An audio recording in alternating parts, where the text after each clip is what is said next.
Hello everyone, welcome back to another Magic the Gathering Commander review video.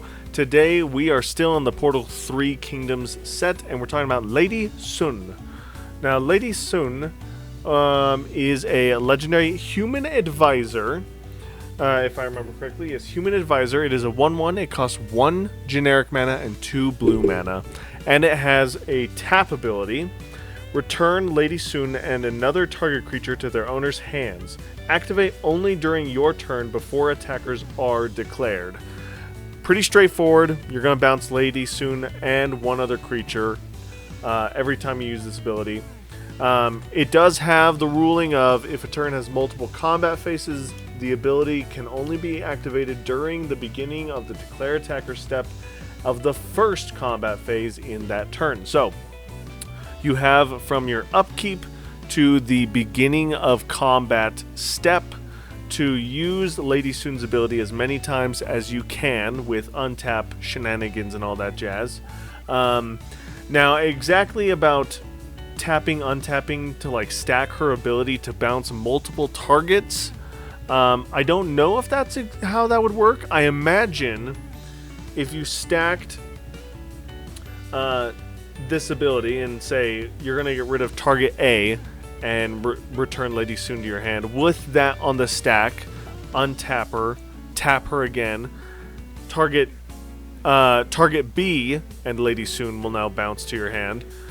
Untap, tap again. Target C and Lady Sun will now bounce back to their owner's hands. I don't know if you can do that with multiple targets. You'll have to let me know in the comments below. I am actually not sure how that would work. I imagine it could work because you would just be resolving it like from top to bottom. So I think you could bounce multiple targets of creatures with untapped shenanigans, but I am not 100% certain on that. However, just like all of these before attackers are declared on your turn rules, you gotta do it before declare attacker step. Card that synergizes with Lady Sun. There are tons of options, but I liked Ether Channeler because if you were to bounce your own thing back to your hand, Ether Channeler is a cheap option to replay again.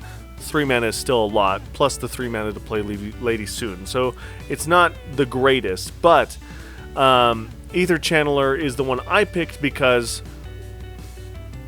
as you'll see in a second here, I'm kind of playing a value-y bounce deck, and I want to take advantage of making tokens, returning other permanents to their owner's hands, or drawing cards. It's kind of a utility effect, which I like a lot.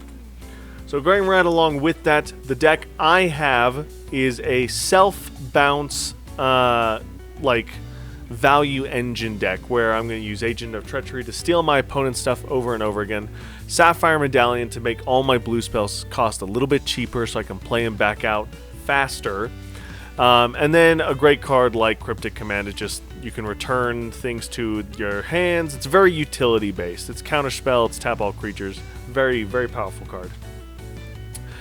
If you wanted to go this same route of bouncing things but in a more control setting, you could play a more aggressive bounce deck where you're bouncing your opponent's things over and over again and controlling the board that way.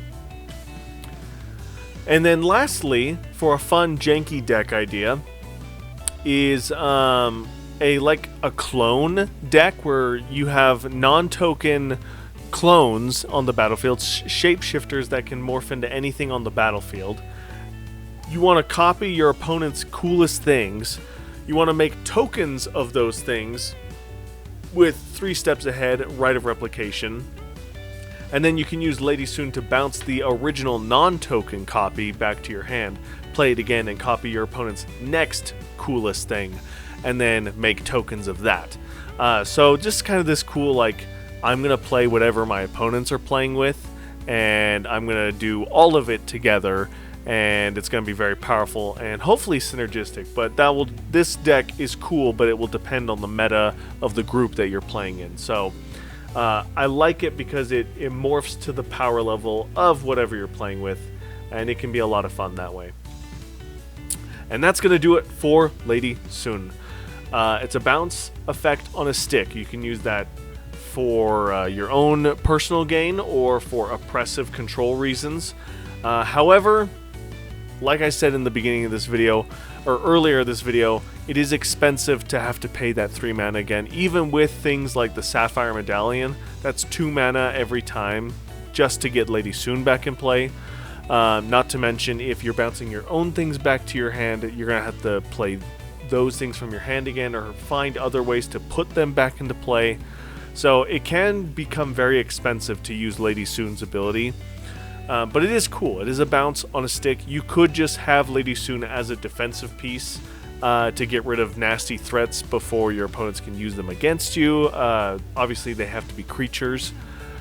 But very cool, very fun card. Of the bounce, of my bounce deck that I actually own, this is the only card for that deck I don't have yet.